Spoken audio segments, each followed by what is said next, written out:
Hi everyone, it's Mr. Rock again. I apologize I did not get a video out yesterday. Like you, I have a family that is at home and we're constantly trying to find a way to structure our day uh, around the work plus activities and everyday life. So today I have a couple different activities that we can do, and you can introduce these to your children that'll help them learn some letters, some fine motor skills, some patterns, uh, and a little bit of I Spy too. So I'm going to start with the paper plate activity that I have.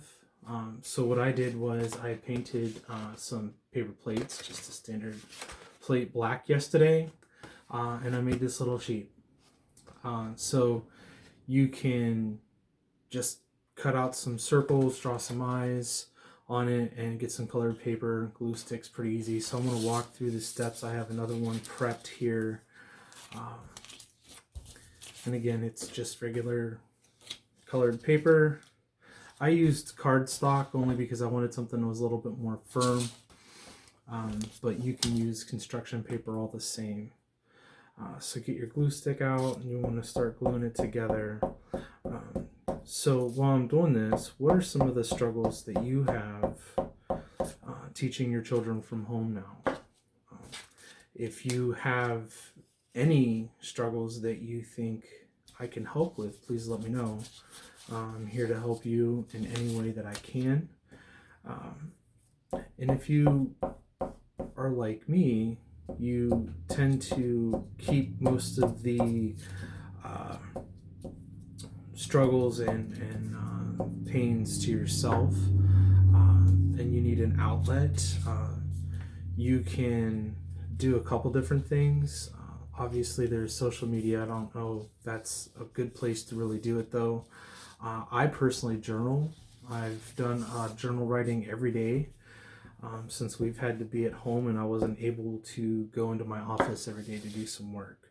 I just kind of talk about the concerns that I have with anxiety, dealing with my children. How do I make them understand what's going on? Your kids are probably asking the same questions mine are. Why can't we go to the park? Why is the YMCA closed? Things like that. So it's a good place to kind of put those ideas down. Typically, I wouldn't talk about this kind of thing, but if you're a person of faith, no matter what that is, the people in your faith-based community are there to help you also. So don't ever feel like you're alone in this. We're all together. We're all dealing with the same concerns and issues. So far I have my eyes, nose, and my cheeks on here. Getting the fluffy hair part on is a little tricky only because no matter how flat you push that plate, it's going to want to come back out. So you're going to want to use probably a lot of glue, and you're going to want to put the glue directly on the plate this time. I know the kids at most centers are usually taught a little goes a long way. Sometimes you need a lot to go a long way. So you might have to instruct them to the difference between the right place and the right time to use a lot of glue. So I used like a fuchsia, light purple color on this one, and this one is pink.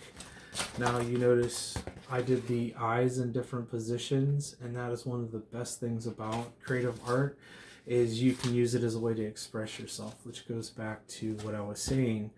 How do we cope with our struggles every day? If you don't have colored paper, you can do just take a regular plate and a black crayon or whatever color the kids want to use. You can draw them on there, and then just use cotton balls for the fur. If you're going to use black paint, you can use watercolors, acrylic, whatever you have laying around.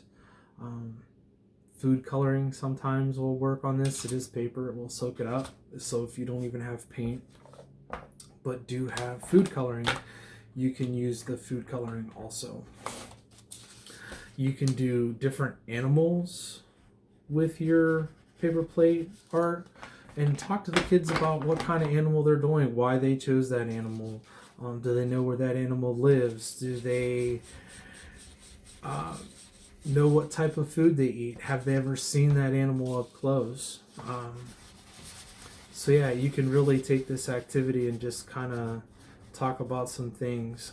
Again, one of the things that I work with is how do you work with your children, and honestly, some of the most basic skills they're going to learn from us. We didn't go to school, and chances are our parents don't go to school to teach kids either. So you don't ever have to feel overwhelmed. And if you ever have that time, like I said, those people are there to help you. Teachers, myself, your different communities that you may still be connected to. I have a book today that is done by Denise Fleming. She has a wide range of different books, and she uses different kinds of art to do it. This one here, she painted. It's called In the Small Ponds. I'm going to read it before I do the other activities that I have. Just kind of mix it up a little bit. So if your kids are over in the other room, have them come in and enjoy a small book real quick. And remember, those book times are what help them learn words and understand what those words are. So we have the front cover of the book, we have the back cover of the book, and we have the spine. The author writes the book and the illustrator draws the picture. In this case, Denise Fleming did both. So I'm going to get started.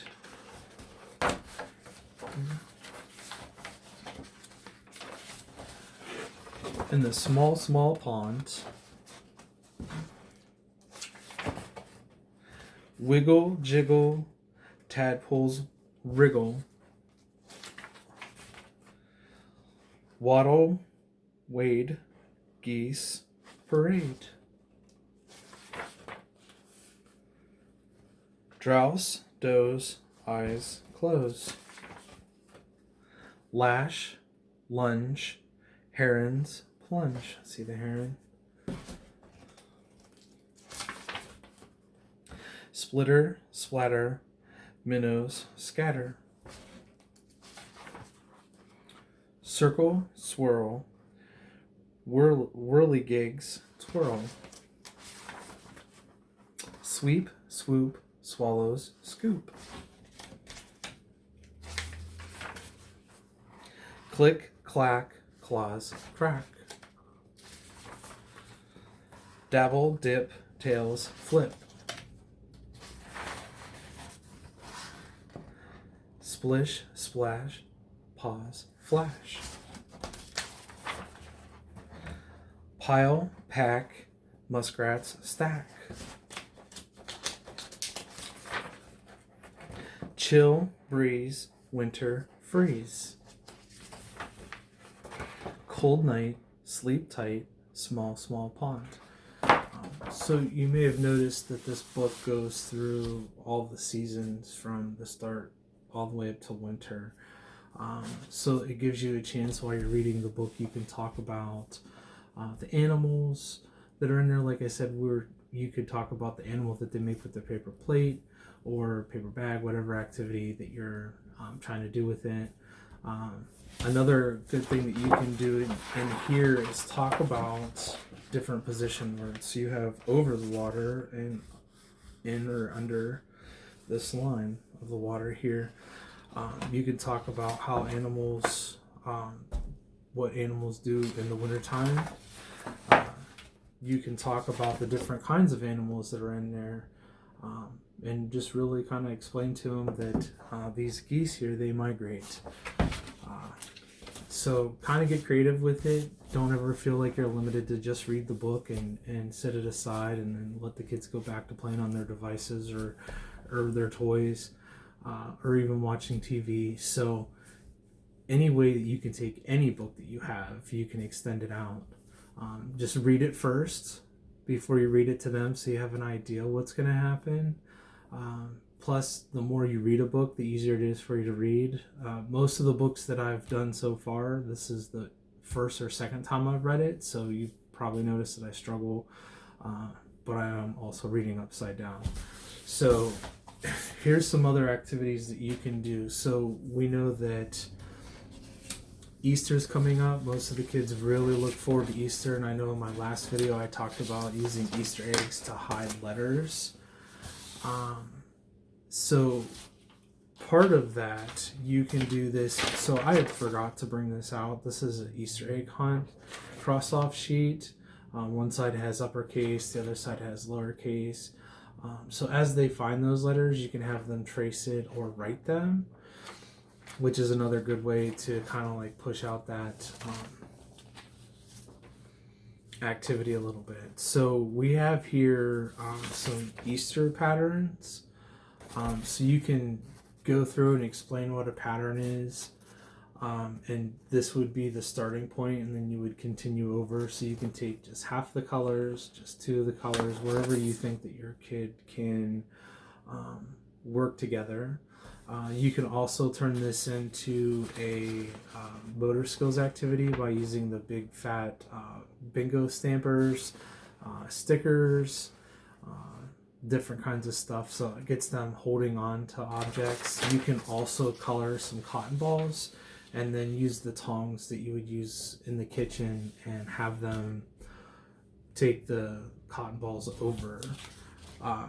Here's another one that you can do here. So you can place your Easter eggs that you have from your other activity, and you can put them inside of a basket. Now you can either take all the numbers and put them inside, or you can just put the eggs in the basket and say how many eggs are in the basket. So they're doing some one-to-one. They're counting those eggs as they move along, and they're learning their numbers. If you have the magnets or little pieces of paper, you can write them on there. You're going to get that number recognition, and it's something you can have them write later. I know in our program we have the kids count to 20, and then we try to work on having them understand what the numbers 1 through 10 look like, and even 0. But we have them write them. We don't expect them ever to master those skills, but as long as they have a pretty strong concept going forward, when they enter into kindergarten, they have a really good grasp of what's happening, and they can tend to be a leader in their classroom. So I hope that you can take some of these activities and use them in your house. If you want to ask me any questions, again, feel free to comment. Or if you know me personally, you can reach out to me. I'm always available. I might not be able to answer right away, but my goal is to make sure that I am here for you. So until next time, you guys have a good day.